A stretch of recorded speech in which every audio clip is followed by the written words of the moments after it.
Good afternoon, everyone, and welcome to Fusion21, tackling zero carbon, a real-life renewable retrofit blueprint.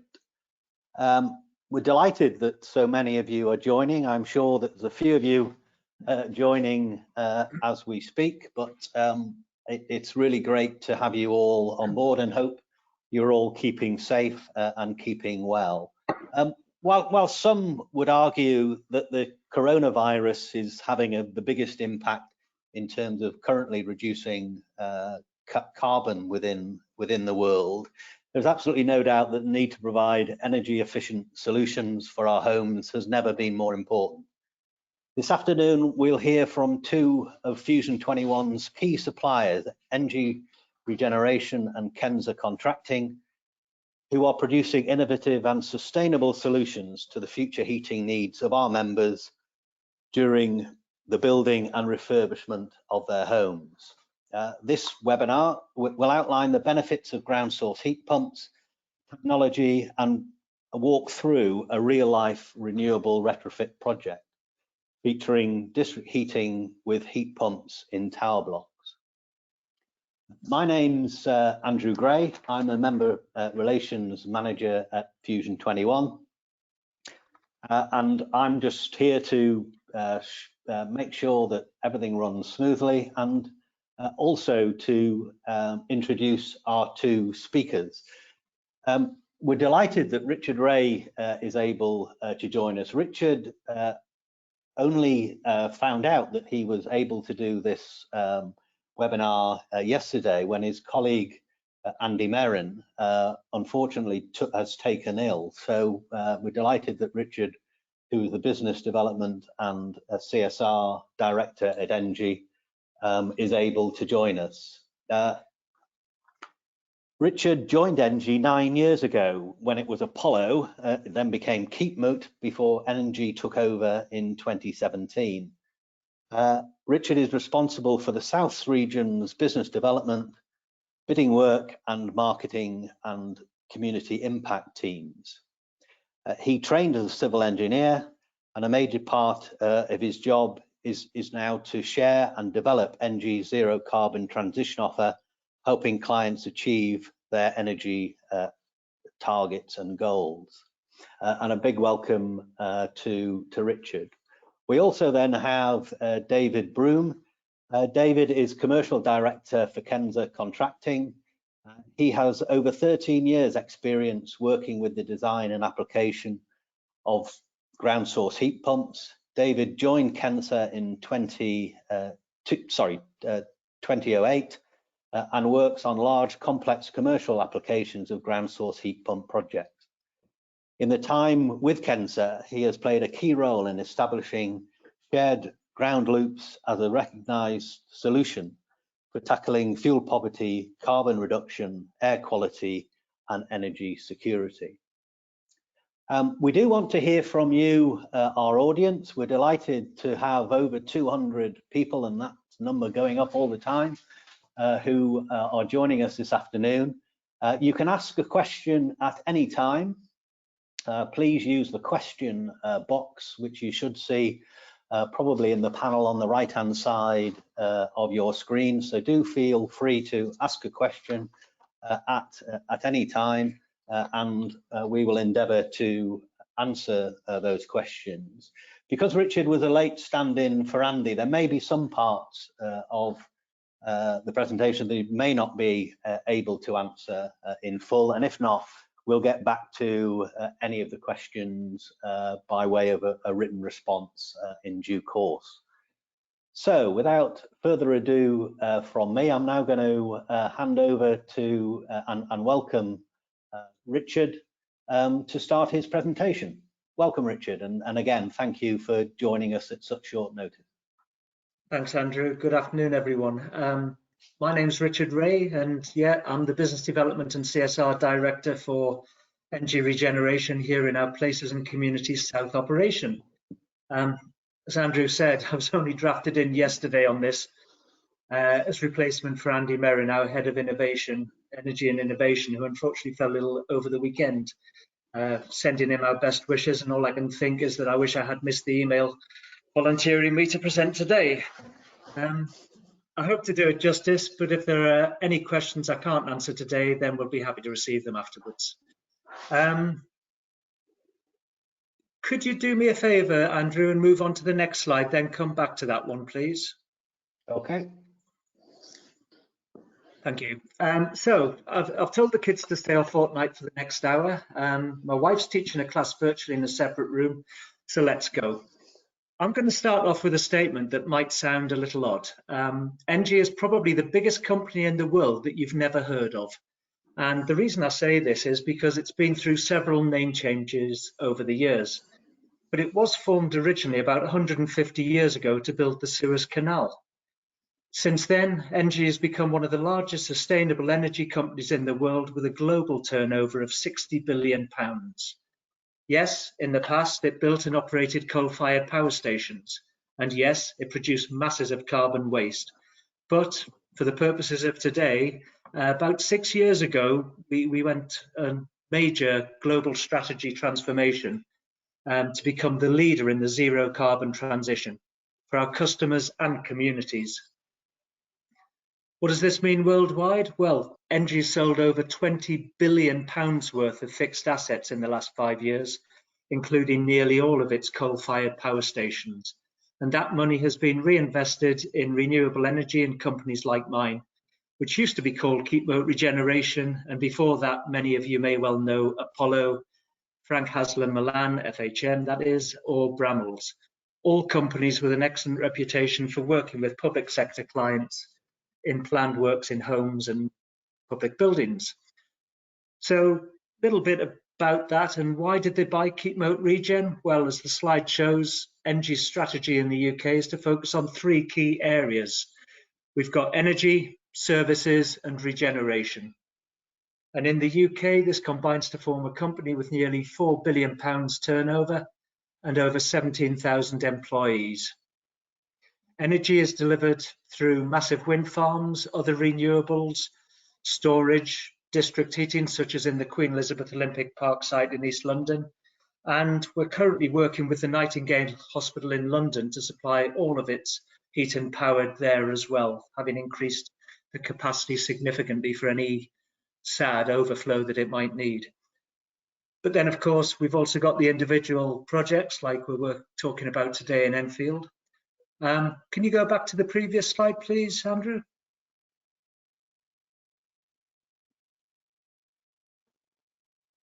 Maybe, maybe not.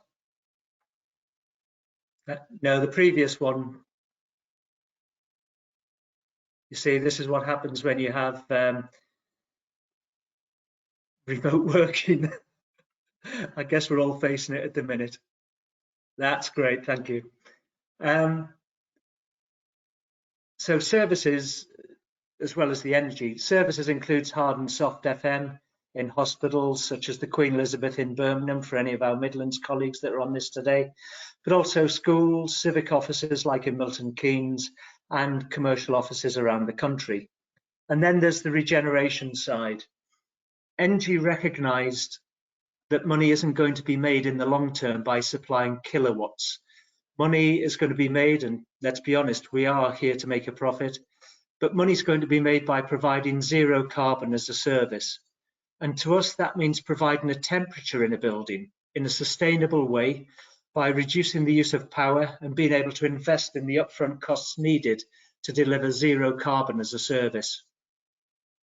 My part of the firm and others around the country in the regeneration part help achieve this through delivery of retrofit energy saving measures such as EWI, energy sprung, solar PV, the ground source heat pumps, that sort of thing. And of course, much of our work is done with people living in their homes or communities. In London, as you can see, we've got over 15 major local authority partnerships. And as an example, in Birmingham, we provide the repairs and maintenance to the city's, some of the city's housing, planned works in the housing, district heating to council offices, the library and convention centre along Broad Street, and even the district heating out to hospitals. We are working across the country Well, we would be if we're delivering the full complement of works, obviously, but we're trying to get back to site to help the communities as quickly as we can.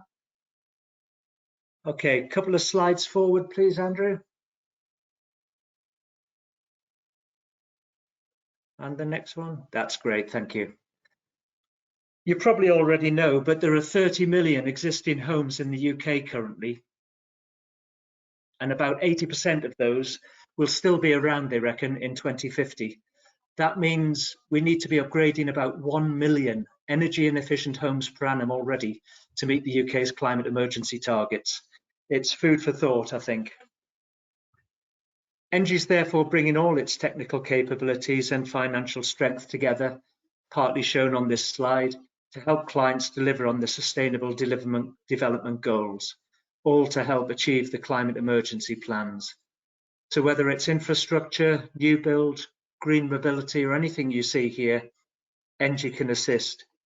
Whether on a project like our award-winning ground source heat pump scheme in Enfield that we're featuring today, or a larger scale community-led scheme that brings our various services together along with ENGIE's investment. So after that bit of background, I'll now hand over to David and Kensa to introduce their scheme. David, over to you. Thanks very much. Hello, everyone. Thanks very much for joining us this afternoon. I'm David Broom, Commercial Director for Kensa Contracting. And yeah, I've been with Kensa for 11 years and seen the business progress to the business we're transforming into today. And I just wanted to have a quick run through the background of Kensa and a little bit about the technology, and then we'll run into some details around the schemes that we've been delivering. Andy, can we move on to the next slide? Thank you. So first and foremost, Kensa are a manufacturer. We've been building ground source heat pumps in the UK for over 20 years now. The initial period of building heat pumps was mainly focused around the domestic sales market, so individual one-off dwellings, grand design type properties out in the countryside, and all very kind of interesting, but as a manufacturer it's quite hard work selling your products one at a time. So what we focused on was a way to refocus the business to deliver volume projects, and as part of that we developed a couple of key bits of development around the business. One of those was product. So we looked around at the market and identified that all of the heat pumps available, including our own, were too big, physically too big, but also too high in output, because generally buildings are getting smaller and better insulated and don't have as high a heat requirement as all the heat pumps on the market at that time. So we put a lot of effort into product development and came up with the Shoebox heat pump, which I'll come on to talk about a little later on. The second key piece of development we did was, as a business, we looked at the delivery model, and what we identified was there were no key delivery partners that we could work with to deliver ground source heat pumps at scale that were focused on the technology in the same way that we were. And one of the key things with heat pumps, just like any renewables really, but heat pumps specifically, is that the outcomes you get at the end are only as good as the design and the implementation of the product. So if it was going to be our badge that was on the box, we wanted to have a bit more control over that design and implementation of the system. And from that came the birth of Kensa Contracting, which is a slightly unusual step for a manufacturing business. But we took the decision to develop the contracting business to support the product sales and focus primarily on the social housing retrofit market and also on volume new build markets. Since developing that side of the business, Kensa has led the way with ground source heat pumps into the social housing sector and have led ground source heat pumps sales across the UK over the last 6 or 7 years. Next slide, please, Andy. So before we go on to how we deliver these projects at scale, I always like to just have a little refresher on the ground source heat pump technology itself. Don't need to spend quite so much time on this slide as we used to going back a few years when heat pumps weren't quite so well known, but as I say, it's always worthwhile just to cover the basics, as it makes a little sense of why we do things, how we do things a little later on. The heat pump is basically an electrical appliance that takes a large volume of low grade heat and takes that large volume of low-grade heat and compresses it and upgrades it to useful heat for use within the building. The glycol circuit that collects the energy from the ground will typically run anywhere from kind of 2 to 8 degrees and just pick up a few degrees of energy from that large kind of low-grade energy source. And then within the refrigerant circuit, the heat pump, the bit that does the work, compresses that energy and upgrades to useful heat. This is provided as hot water into the building. The key with the heat pump is that for every kilowatt of electricity you put into the compressor, you get 3 to 4 kilowatts of energy delivered into the building. The way in which that's, or the major impact on that, or how that efficiency is affected, is the difference in temperature between where you're gathering the energy and where the energy is finishing up. So the closer those two temperatures can be, the more effective, the more efficient the heat pump will be. So ideally, higher source temperatures deliver higher efficiencies, or maintaining as low a flow temperature as possible, again, helps to maintain efficiency. So we look to design the systems to maximize both of those things and maintain the operational efficiency of the heat pump. So if you move on to the next slide, please. So typically, most applications that we use will be closed loop boreholes, where we drill a hole into the ground, anything up to 200 meters.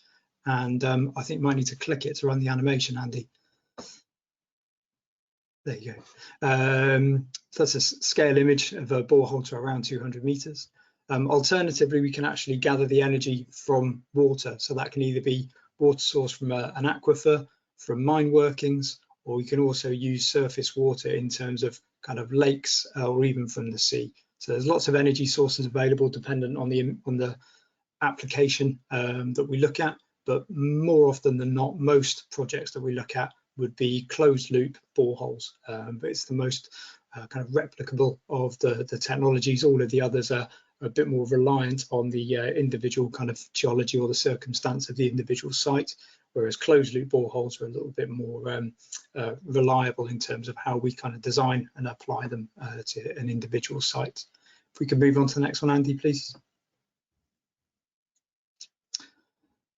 So just to focus on closed loop boreholes, as I say, the majority of sites that we do undertake closed loop borehole installations, and this is just a quick video of a typical drilling rig.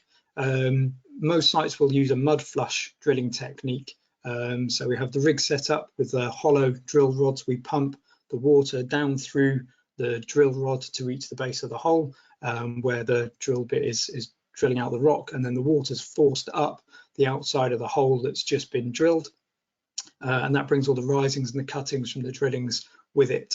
That muddy water is then kind of pumped away and goes through a what we call a mud puppy, which is basically a skip with a set of filters on it, and that takes out the particulate and circulates the same water down through the borehole and allows us to continue drilling.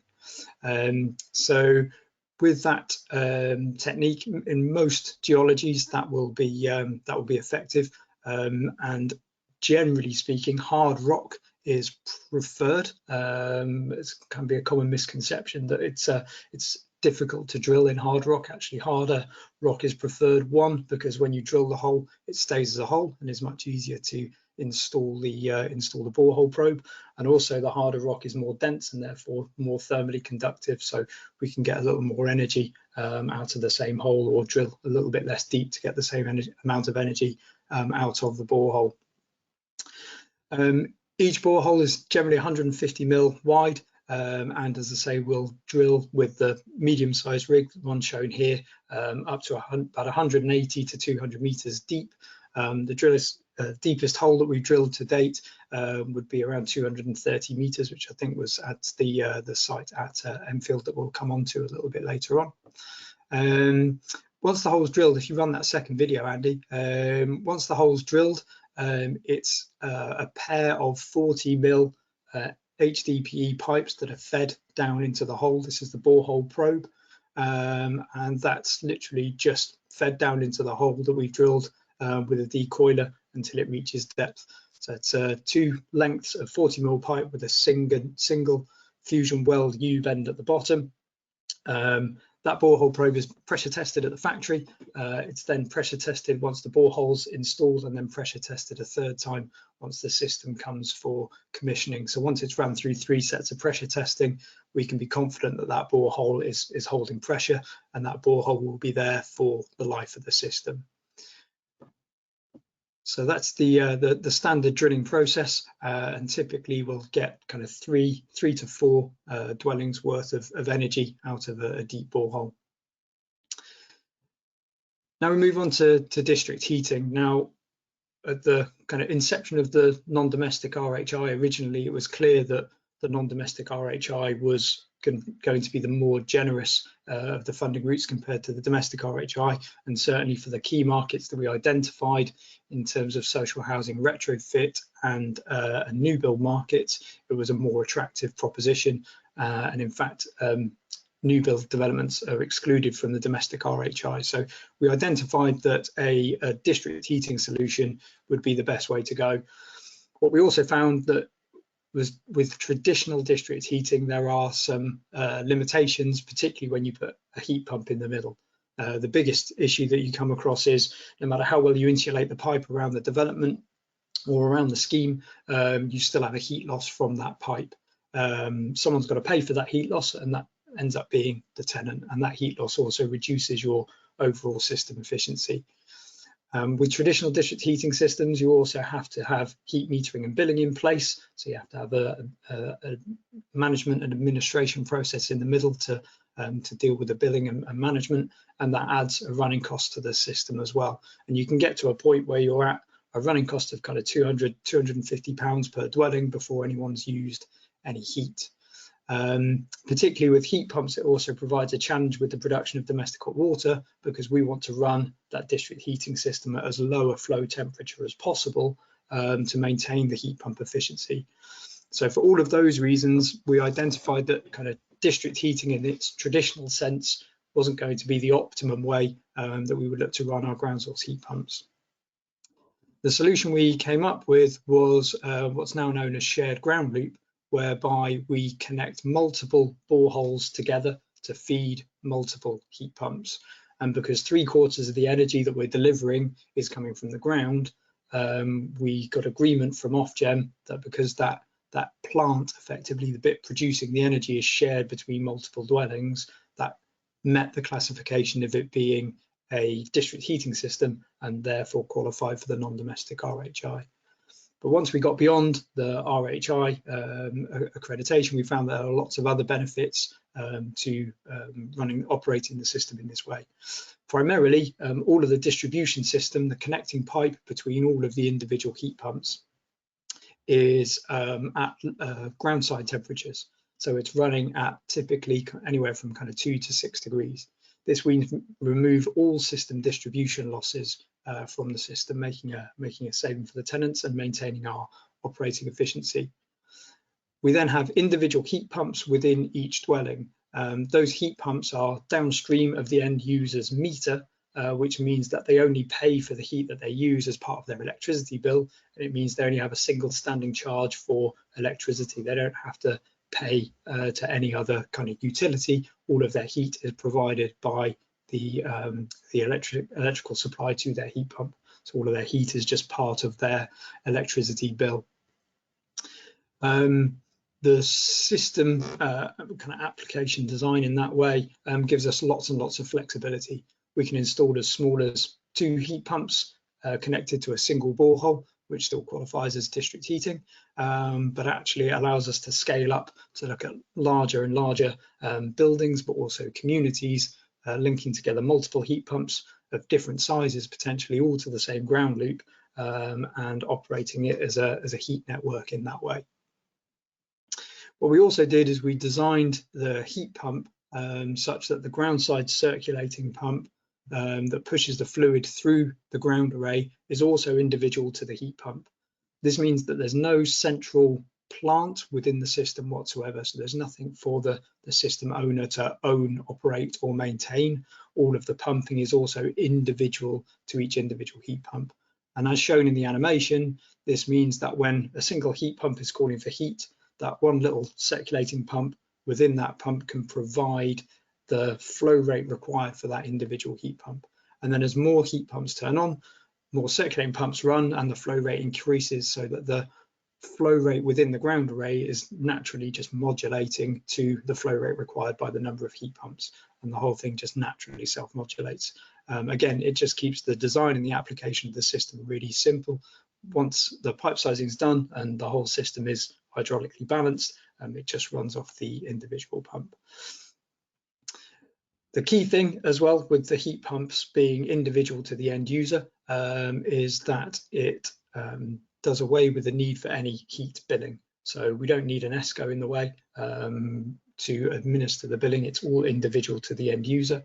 What that also means is the end user is free to shop around for their lowest cost electricity. They're not beholden to a single energy supplier or heat supplier that owns the plant in their basement to provide their heating. They can actually shop around for the lowest cost electricity or go to 100% renewable electricity if they wish, but it provides that flexibility to the individual homeowner, which is important.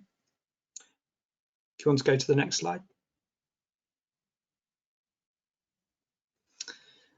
So by connecting all of the heat pumps together on the ground side and having an ambient temperature or a low temperature circuit connecting all of the heat pumps, it works really well at a building based level, but it also gives us the ability to scale up and look at things at a more community based level. And it also gives us the ability to harness any other form of waste heat within that system. So if there's waste heat available in the form of either kind of cooling loads, whether that's cooling for dwellings or commercial buildings and businesses, whether that's process cooling or a good application we found is data center cooling. Data centers more frequently are using water-based cooling systems. You've got a big cooling load there. We've got a loop that's running at cooling distribution system temperatures, so we can just take that waste heat, harness it through the ground array, simultaneously provide cooling to that building whilst also providing the energy source, the heat required to heat the dwellings at the same time. Another interesting solution we've looked at is PVT, whereby we can take the waste thermal energy from the back of a PV panel and actually harness that waste heat and put it into the ground array, again helping to recharge the ground and helping to increase the ground temperatures, which increases the heat pump efficiency, but also by effectively cooling the PV panels, and we increase the PV yield as well. So there's benefits to that. So there's lots of different ways that we can integrate the system together to be able to take advantage of harnessing kind of waste heat from anywhere on the circuit. Thanks, Andy. Next slide, please.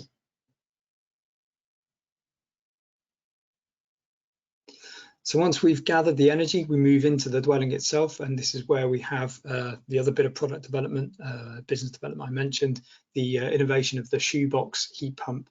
Now, the story of the Shoebox started about eight or 9 years ago now, where the managing director at the time turned to the technical director and said, I want you to build me a heat pump that fits in a shoebox. So after a design and R&D process, what came back was something that's actually more like the size of an industrial microwave. So it's about 500 mil cubed for the 3 kilowatt and about 100 mil bigger in all dimensions for the largest 6 kilowatt option. Marketing took a look at that and thought that the industrial microwave size heat pump wasn't quite so catchy.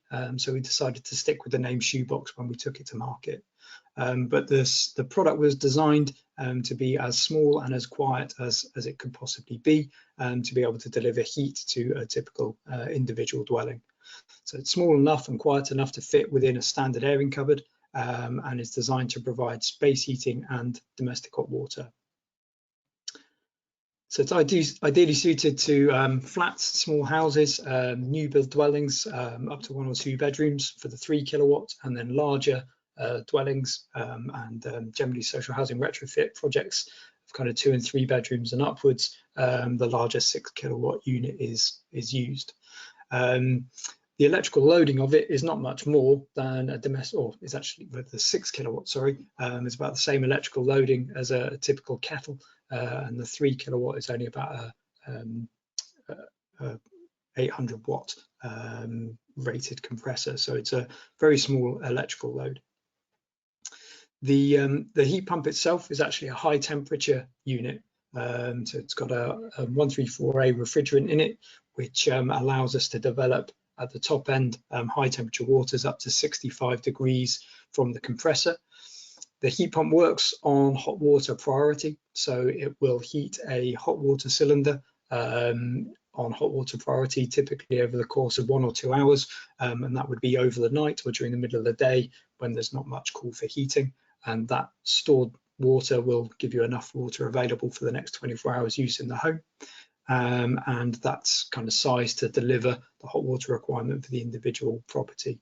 But by working on hot water priority, it means that for the rest of the time, the heat pump can be designed to run at the optimal temperature into the space heating system, which we sized at the adequate flow temperature.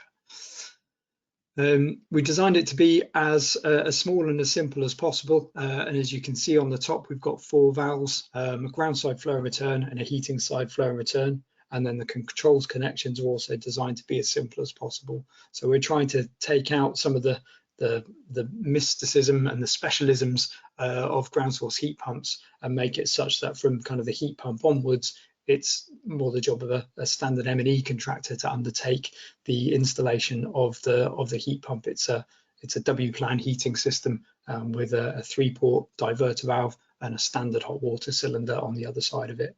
That hot water cylinder can be an unvented cylinder, which we typically find in new build developments, but for retrofit we've got a range of options with kind of vented, Fortic, thermal store, potentially even phase change thermal storage that we can use to deliver domestic hot water. So lots of options.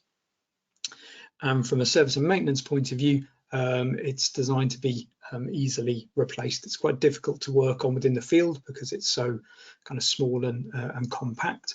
But it's designed with the valves on the top such that if there was a point where, in the unlikely event, we had to replace a heat pump, it's very simple to hot swap, take the heat pump out, replace it with a new one, and get the heating back up and running as quickly as possible.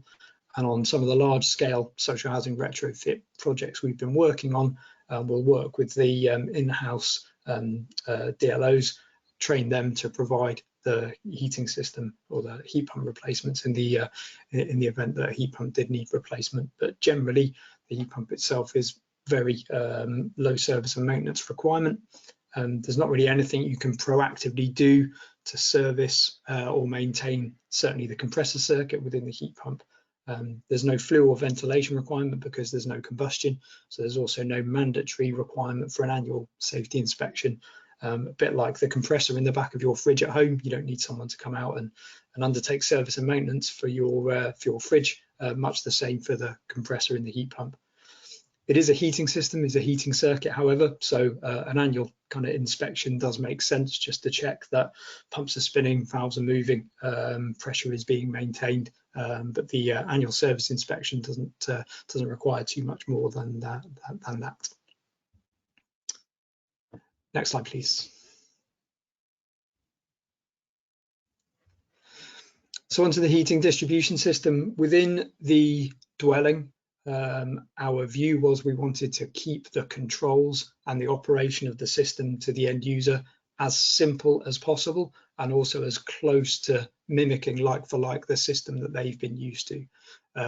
So in retrofit projects, the radiators will typically be sized to a 50-degree flow temperature. This means that they are larger than a standard radiator for a gas boiler, for example, because we're running at 50-degree flow rather than a 70-75-degree flow temperature. The oversize factor is generally about 2.4, so radiators 2.4 size that output of the comparable gas-fired radiator. Generally, that means that we're on a double panel rather than a single panel radiator and 20% bigger. Most of the projects to date, we've been replacing direct electric or night storage heater systems, and the radiators typically end up being about the same size as the storage heaters that we're replacing. So they're not too kind of overpowering or too large for the room, but still ensure that they are sized to meet the heating requirement on a room by room basis. In terms of controls, we look to keep the control philosophy as simple as possible. The heat pump will work with any kind of control system, from an enable signal for heat, switch live for heating, or a switch live for domestic hot water. That control system means that it's very simple to, or allows the individual client to select the heating controls that suit them. So if you've got a preference on a particular manufacturer of controllers, we can update the spec to meet that, so you've got continuity of controls across an estate or across a portfolio. But typically a standard twin channel time clock and twin channel programmer and central room thermostat is the preference. This makes it very easy for the installers. It's all familiar kit wired back to the heat pump, and then for the TLOs that are supporting the installations, helping residents to go through that process of learning and understanding a new heating system, it's much more straightforward, because the controls, the programmer, for example, is as simple to control as possible. And we can provide support to TLOs and help train them to provide the support necessary to individual residents to if they need support with the controls, because principally, more often than not, when we get a call with regards to a fault or a heat pump not working, kind of 90% of the time it comes down to just a controls and education issue, rather than kind of having to send a heating engineer out because there's actually a fault with the heat pump. I've covered a bit on hot water already, so yeah, move on to the next one. Thank you. So as an overview, that's kind of covers in basic terms how we operate the systems and why we set the system up to operate the way that we do. Generally, I talk for kind of sort of 45 minutes to an hour just on that subject alone, so I've condensed it down a bit and may have glossed over some of the detail, but hopefully that's given everyone a really good idea of kind of what we do and how we do it, and hopefully there'll be time for some questions at the end. I guess the other thing to say is the system design that we have with the shared ground loops and the low temperature distribution system allows us a lot of flexibility in terms of how we design the system. As I mentioned, it can be as small as a pair of semi-detached dwellings, or up to a block of 13-story block with 60 flats within it, all served from a single communal ground array. We're also looking at increasingly larger size sort of new build estate regeneration or community regeneration schemes, where we're kind of into kind of hundreds, potentially thousands of dwellings connected to a communal ground array infrastructure. So it's really kind of flexible and adaptable to the individual application. Within the schemes that we've completed, yeah, plenty of kind of low-rise flats, individual kind of schemes of kind of rural kind of sheltered bungalows and houses, and as well as some larger new build developments. So yeah, we confidently say, providing we've got some ground around the dwelling to fit the necessary ground array, heat pumps can be applied just about anywhere. There are some limitations, but yeah, we look to minimize those wherever we can. But one of the really exciting areas where we're looking at applications of heat pumps at the moment is in tower blocks. Primarily this is because tower blocks have got a problem, particularly where you have gas-fired individual gas combi boilers within tower blocks. Can be a challenge because there's a need to replace the heating system. Understandably, there's a desire from a compliancy point of view to remove gas from these buildings, but because gas is relatively cheap, any other alternative that you look at is potentially going to put in a heating system that's more expensive for the resident to run, therefore making problems of fuel poverty worse rather than better. With a heat pump, we've got an alternative that gives a pretty much equivalent to gas running cost and performance, provides the opportunity to yeah, electrify the heating for the stock and to upgrade the heating system for the dwelling. So that pretty much concludes you know, what I wanted to run through for this element, and I'll pass back to Richard to give an overview of the Enfield scheme that we've undertaken alongside ENGIE. Thanks, David. Hopefully I've managed to unmute my microphone all right and I'm not talking into space here, but fingers crossed you can hear me. So in 2017, ENGIE's Regeneration business was appointed to deliver the Enfield scheme with the council there in North London. The works were tendered as a mini competition using a long-term partnering arrangement that we were members of, which had all been procured through ODU. This project was carried out, as we've said, in partnership with Kensa, and it serves 8 blocks of flats across 2 estates. More than 400 families are benefiting from this energy to heat their homes and provide the hot water. And although David's mentioned it, I think it's got an expected 30 to 50% saving on their bills each year, combined with some extra works that we've done as well. We started on site in November 2017 with works lasting about a year, and the value was about just over £7 million, although this did include other works such as EWI to 2 of the 8 blocks and various other works that we're able to complete while scaffolding was up and we had access to the homes too. Basically, the client recognised the value in spreading the cost of prelims and disruption across more work. Next slide, please, Anne. And all of this hard work was recognised to our delight when the project won the large-scale project award at the Greater London Energy Efficiency Awards last year. And actually we won 2 awards at this ceremony, the second being highly commended, not on technical side, but highly commended for vulnerable customer support. And that goes down to the next slide, please, Andrew, which is all about resident liaison, because residents remained in occupation throughout the works. Apologise for that picture of one of our RLOs, always makes me think of Marge Simpson with her blue hair behind her, but I think she doesn't have that in real life, I hope. With residents remaining in occupation, not only were they impacted, but there was scaffolding outside some windows for a while. And of course, the safety of residents, including around the borehole operations, was essential. We therefore put a strong team of RLOs onto the project even before the work started to make strong links with them. And as I say, before, during and after the works. As well as the individual meetings, communal meetings were held throughout, and we organised a respite area where people could go to have a break during the works, including to watch TV or do their laundry if required. We also set up a mock-up of the end result so residents could see what it looked like. As David says, it's a small unit. See the new radiators that we were installing, the smart meters, the controls, asking them all to ask technical and general questions about the new heating systems to our team or Kensa specialists as well. We also established a dedicated website where people could find works progress information, videos, pictures, and through our CSR team, the upcoming community events that we organise. And these were, of course, backed up by paper newsletters, posters, and general communications for people who may not have access to the internet. All designed to keep people fully informed and address any queries they had. We also handed out how to use guides for long-term support because, as David said, what we don't want to happen is people just don't understand how to use it when it's been completed.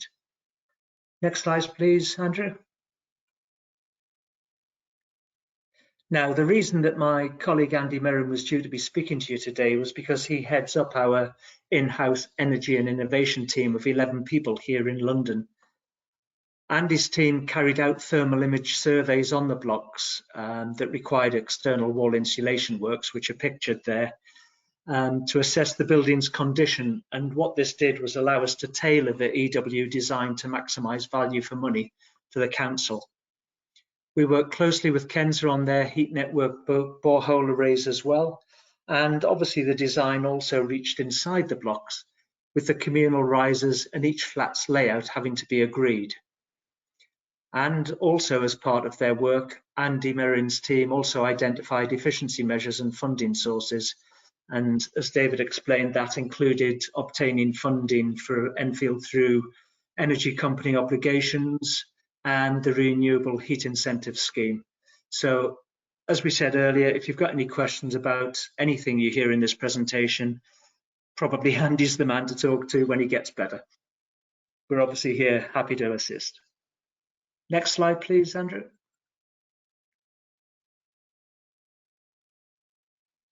In terms of the borehole drilling, which we've got a couple of slides here, and the bottom left one indicates some of the pattern of boreholes that were drilled.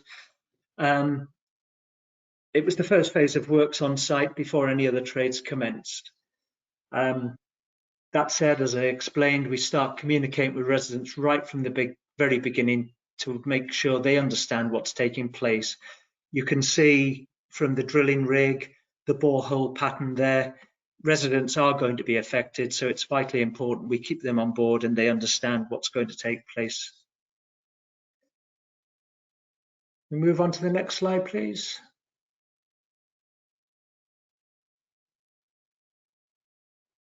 And the one after that as well, please. Thank you.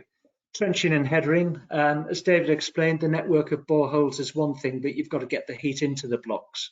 And this means that various trenches have to be safely dug, pipework installed, and then all run to the manifolds where they can connect to the internal works in the basement of each block. At the end of this section of works, all grounds were obviously reinstated and a new play area was established for the community. Next slide, please.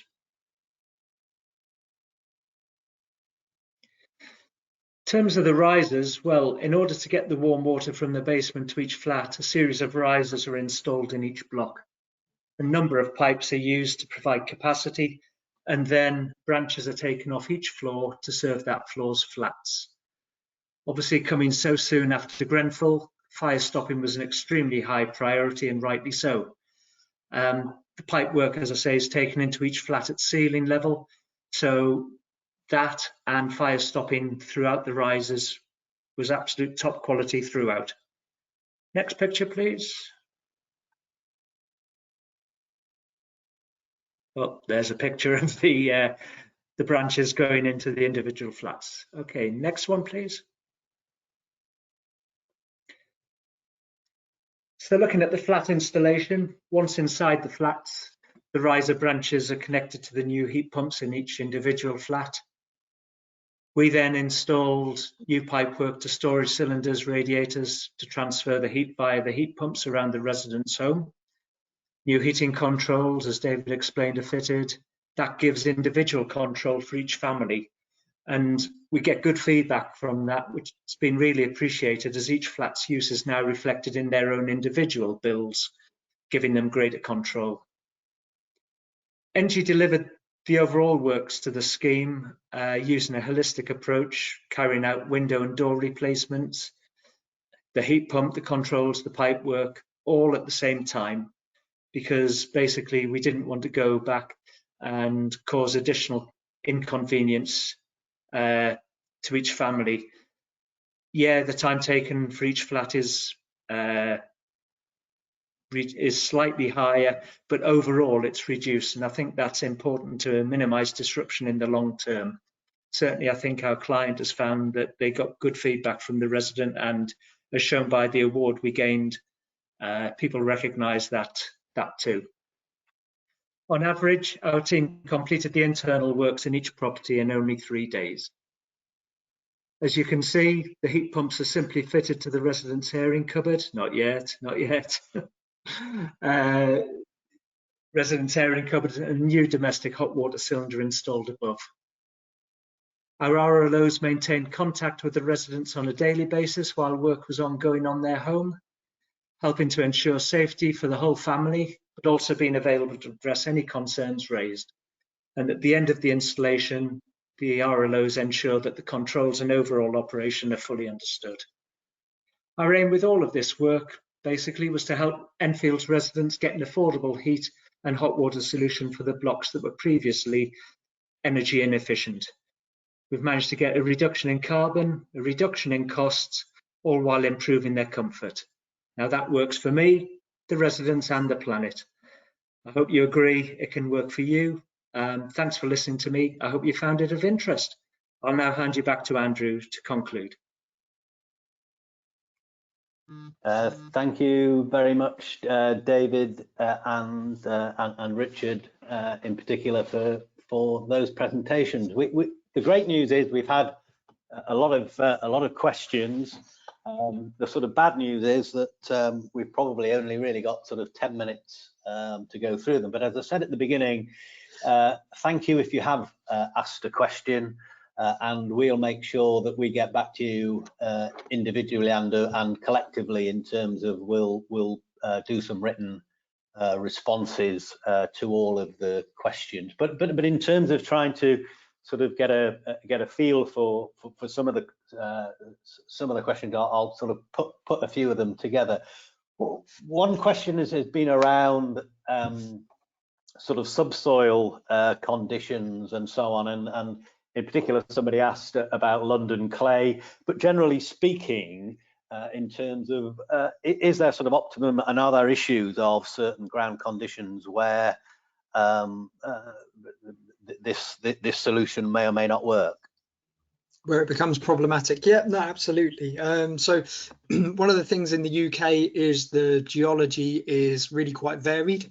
It would be much more straightforward for us if the geology was kind of consistent all through the country, but because it isn't, there's a whole field of industry of geologists that find all that stuff absolutely fascinating and spend all their time kind of studying and researching the geology in different areas. It's a fairly fine subset of people, but they do exist, and it's their services that we use for each individual site to identify what the geology is going to be and what the impacts are on the ground area at each location. So in general, most geologies can be, we can accommodate a ground source heat pump, obviously where we have more dense geology, so harder rock, so in kind of Aberdeen and Cornwall are sort of opposite ends of the country where we've got granite. Those are probably the best conditions. The worst conditions are either where you've got kind of dry kind of sands and gravels and kind of fine particulate. One, because it's not very thermally conductive, and two, it's more challenging to drill, and for the hole to remain as a hole while you put the probe in, you have to install casing to be able to maintain the hole while you install the probe. So that can affect cost if you've got a lot of casing to be done. And the other thing is the impact on the overall depth. So again, if it's less thermally conductive, we need to drill more holes to get the same amount of energy out. But again, that all goes in as part of the initial sort of feasibility kind of study to take a look at the geology of the individual site and find out what's viable. There are a couple of areas that make it really quite problematic. So one of the challenges is if you have lots of different geologies, lots of layers, that can make it more problematic. But in terms of things that actually obstruct the drilling, there are a few, and you'd be unlucky to encounter them. One of the main ones is artesian conditions, that can where you encounter groundwater under pressure. Depending on the head of pressure from that can be one of the things we need to look out for in terms of the desk-based study to make sure that we're not encountering or likely to encounter conditions like that before we start drilling. But no, in London and London clay, there's kind of plenty of ground source heat pumps going in through London and in the London clays at the moment. So we're fine. Okay, again, there's some questions around sort of overall sort of capital costs, and specifically then in relation to Enfield. Was the Enfield scheme a replacement of gas, or was it an existing electric system in those? So it's a question generally around sort of capital costs, Yep. and then specifically in relation to Enfield. Okay, so in terms of capital cost, it varies depending on lots of variables. So dependent on the heat loss of the individual dwellings, how many dwellings we've got on the individual site, what the geology is at that particular application, and how many dwellings we're undertaking. So lots of things have an impact. Also, whether it's housing or flats and the kind of layout of them. But as a range, as an all-in cost. We could be anywhere from kind of sort of 13.5 to 16,000–17,000 pounds per dwelling for the whole thing. So from the ground array all the way through to the dwelling, new wet system, kind of complete and commissioned. So that's the level of capital cost. Right now with the non-domestic RHI, generally the RHI will kind of just about cover those costs. But if you had a cost of replacement anyway, so if you were budgeting, you know, £3,000–4,000 per dwelling to replace the heating like for like or with a fossil fuel alternative, then, you know, let's say the upgrade cost is 10, but you're getting 14–15 back from the RHI, then that's how we kind of build up the business case. For Enfield specifically, there was a bit of a mix, but some of the blocks were traditional storage heaters. Some of them were actually electric, direct electric underfloor heating. So again, both coming with fairly hefty running costs to the residents. Yeah, as we said in the presentation, dependent on their usage prior and the electricity tariffs that they move to, and sometimes dependent on how much of the additional kind of running cost saving they take up as comfort. The running cost saving varied anything from kind of 25–30% up to sort of 45–50% in some individual residences. So a bit of a range.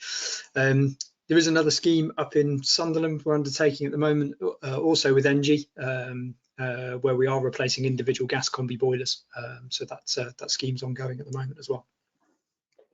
And just in terms of, again, we've had a number of questions around any updates on RHI. Again, David, I don't know whether or not you want to touch on this. Yeah, that's it's pretty hot off the press. So we've been anticipating an extension for the non-domestic RHI since the domestic RHI was extended in the March budget. Obviously, they announced that follow-on schemes would be starting from April 2022, and it just seemed obvious that a one-year extension, particularly with the kind of recent impacts of COVID-19, would be the simplest and obvious kind of alternative. But kind of about half an hour before started the presentation, so I've not had the chance to review as yet, but a consultation has been launched for the scheme to follow the non-domestic RHI. And from the very brief introduction I read, I think the view is to consult on that across the summer and launch the new scheme from kind of April 2021.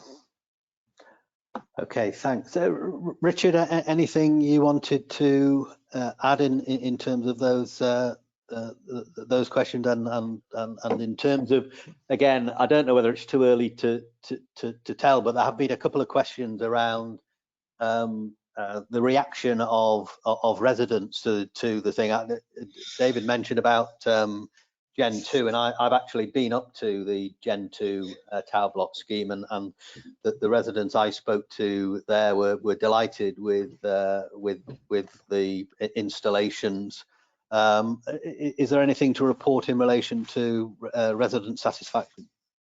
I've only heard second hand, so I haven't actually got the direct, but I think your view of, you know, what Gen 2 are saying is what's coming back to us as well from Enfield. You know, people have now got a heating system which doesn't just leak the heat out of the building directly, because of course there was some extra insulation put in as well, which all helps. At the same time, they've got costs down so that they can afford to turn the heating on. No, in general, it's gone really well, thanks. Excellent. Okay. Well, I'm conscious of time, and as I said at the beginning, we will answer all of your questions. Thank you very much for asking them, and we'll answer them individually as well as collectively. I just want to sort of finish with a couple of slides in relation to Fusion. Again, heating and renewable and energy efficiency has been a big part of our recent work, and we have now 2 new frameworks that went live in January of this year. Both ENGIE and Kensa are on their framework with a range of other suppliers. It's a national frameworks with regional variations, and with all Fusion frameworks, flexible call-off arrangements and pricing models, and flexible procurement options. And again, if you are interested in having any discussions about the technology, then please get in touch with our category teams. In terms of the heating and renewables framework, again, it covers a range of heating types, but obviously importantly, as far as this presentation is concerned, ground and air source heat pumps, but also extends not only in terms of social housing, but also education and so on. And our energy efficiency framework, again, covering this type of work, but also incorporating external wall insulation, cavity wall, and a range of other domestic solar storage, battery storage as well. So a whole range of frameworks designed to hopefully help you as members to achieve zero carbon agendas. So finally, I want to wrap up by thanking on your behalf, and certainly on behalf of everyone at Fusion, David and Richard, for your presentations. Thank you, the audience, for listening. We've had over 250 of you listen, and again, thank you all for that. Copies of the presentation. Sorry, yeah, copies of the presentation will be available both on our website in a day or so's time, and also copies of the slides and so on. So sorry, David, you wanted to finish off. Yeah, no, it was really just to say, if anybody's got a potential scheme that they're considering or they're thinking about looking at the technology as an option, if they want to get in touch, then we're more than happy to take a look and undertake a kind of first step feasibility and just give an idea of the kind of costs and kind of practical application of individual schemes if people want to get in touch. Excellent. Right. Thank you all very much again, and please watch out. We are trying to have a few more of these webinars for our members. So please watch the website or your emails. Thank you all for listening, and a very good afternoon. Thanks very much.